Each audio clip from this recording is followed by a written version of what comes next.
Projects can be overwhelming. Unlike a one-off task, they have a way of sticking around in your mind and taking up bandwidth for days, weeks, or months. And after some trial and error and trying various tools, I landed on something that's been working for me that I want to share. And in this video, I'm going to show you how our brain is wired to struggle with projects, my project planning tools and setup that actually work with my brain rather than against it, and the 7 principles I live by to plan my projects like a mortal. Let's dive in. Okay, so here's the difference between a task and a project. A task is one and done, like getting a dentist's appointment. You do it, it's over, your brain moves on. But a project is not built that way. It's got a start date and an end date. And by definition, by the literal structure of what a project even is, it cannot get finished in one sitting.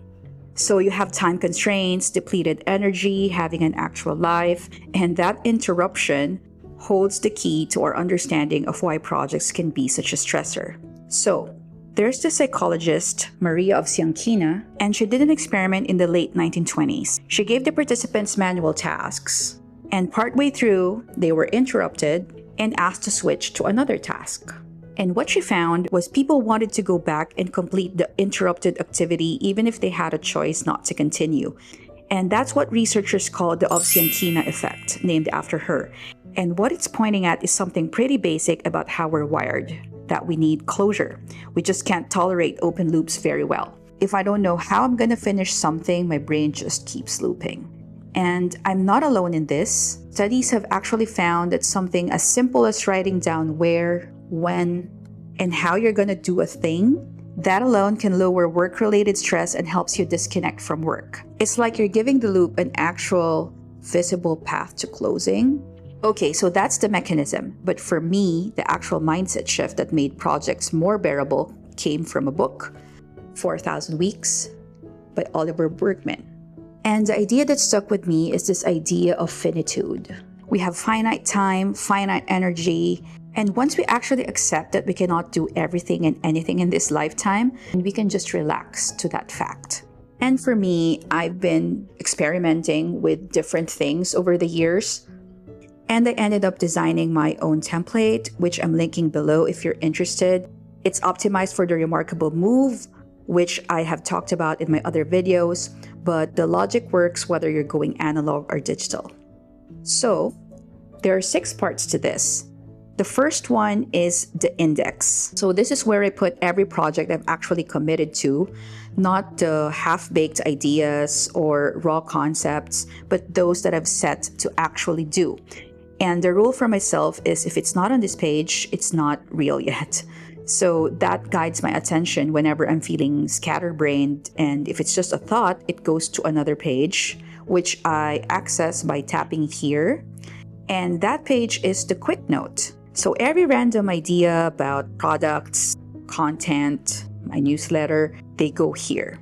Honestly, this has been a lifesaver to keep me afloat on days when I just have too many ideas, which is a good problem to have actually, but I run the risk of staying stuck in ideation mode. Then another page on my project planner is the Kanban board, and it's pretty simple. So I have the backlog column, current, waiting, and the done list is down here. So this is just a bird's eye view across all my projects, what I'm focused on now, what's in the pipeline, and what's still stuck. So this is especially useful during my weekly planning so I can scope what's ahead of me and again to guide my focus back on what I've already started or committed to doing now.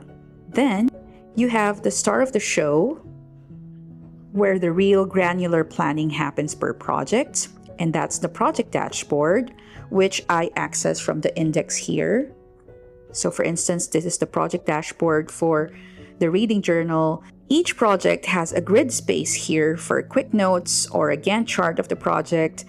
And then you also have some pages for brain dumping in various formats like a blank page. You have the lined and the grid format.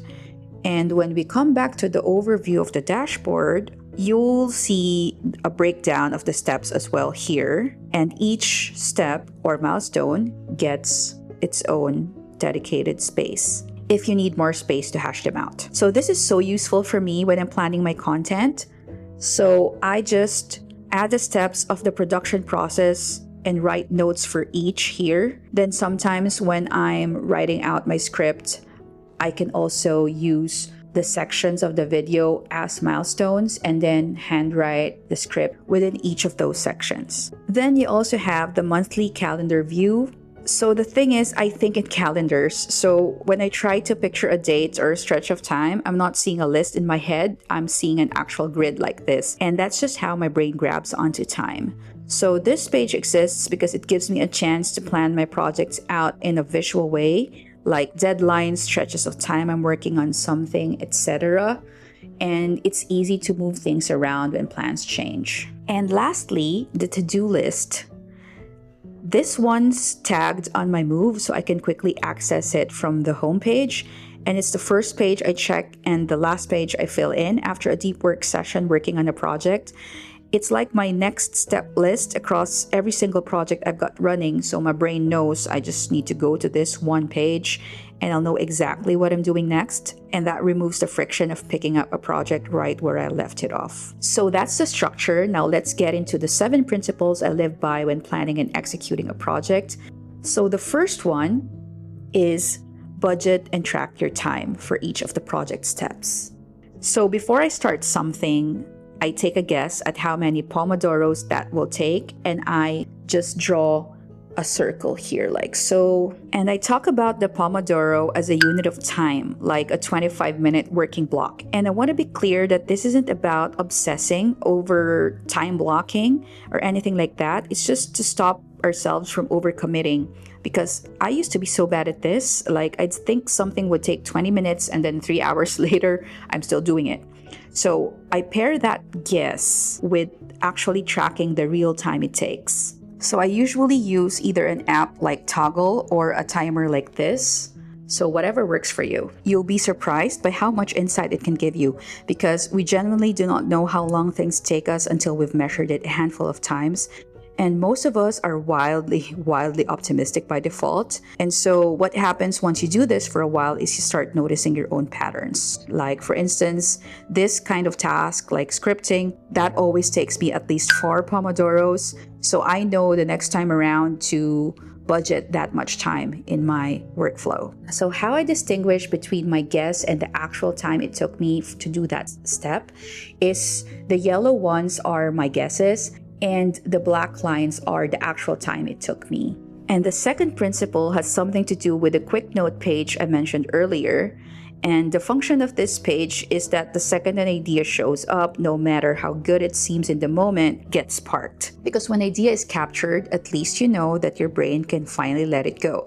And it frees up your brain to actually do the executing rather than the remembering. So this principle is all about committing to a capture system. And the third principle is about how I used to think the more the better. But actually, having fewer projects competing for your attention means less of that scattered feeling.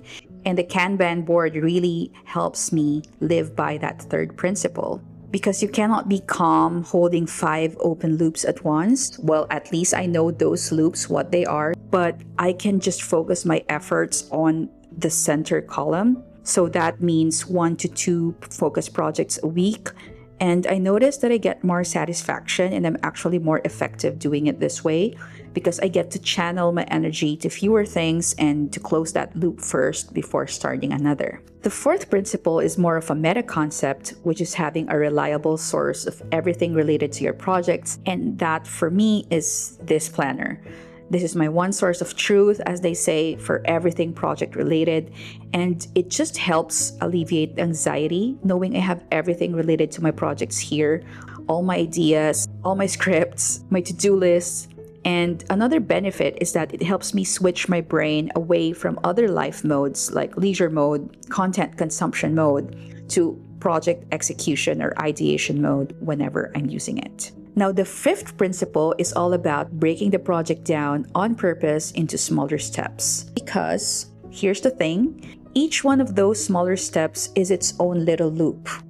So if you remember the Ovsyankina effect I talked about before, about our brain wanting closure, so instead of one giant project loop hanging open for 6 weeks, making you anxious the whole time, you've got 10 small loops you get to close one at a time. And every little step that you actually finish gives a sense of completion, and that's what keeps you coming back to the project instead of quietly avoiding it. And the sixth principle, and this is the second to the last one, so just bear with me, has to do with what I said before about embracing our constraints. And that for me is putting a deadline or a maximum number of days or hours I work on a project. Things like honoring a deadline, even if you feel like there's still something else you can improve, working with the energy you've actually got that day, not the energy you wish you had, being okay with good enough. And all of these self-imposed constraints sometimes feel like going backwards, because shouldn't you have more freedom, more open-endedness so that it feels easier? But sometimes no constraints means no push to focus or finish. And actually, this is basically Parkinson's law in action. So it says that work expands to fill whatever time you give it. So you give yourself a month for something that's really a week of focused work, and it will mysteriously take the entire month. So I've ended up learning that constraint isn't the enemy of the project, it's actually what gets the thing finished. And finally, the last principle takes this advice from a few well-known figures like Ernest Hemingway and the modern productivity thinker Cal Newport, and that is, you have to know what your next step is. And I'm coming back to the to-do list. So this is like leaving crumbs to your future self, so you know how to follow the path to closing the loop once you get back to the project. So for Ernest Hemingway, it's stopping in the middle of a sentence, so resuming the next writing session becomes a no-brainer. And in the context of this project planner, writing a concrete task that I want to complete first thing tomorrow morning, like for instance, align one book a week on page 264. So something so concrete. So there's no room for second guessing because I've already removed the where was I again moment, and I give myself fewer reasons to quit or postpone doing something. So I've talked about 1 project tracker and 7 principles to plan your projects like a mortal. And that just means to me 2 things: that our humanness makes us finite, but that we also have the tools and the workflows at our disposal so we can get better at tolerating open loops and persisting well enough to actually see them to completion. And if you want more of this kind of thing, planning analog digital workflows, I write about it in my monthly newsletter, The Paperful Dispatch. Link below, it's free to sign up. And let me know in the comments which of the 7 project planning principles resonated with you the most, and whether you also use longhand workflows like this when planning your projects or something else like Notion. See you in the next video, and until then, stay paperful.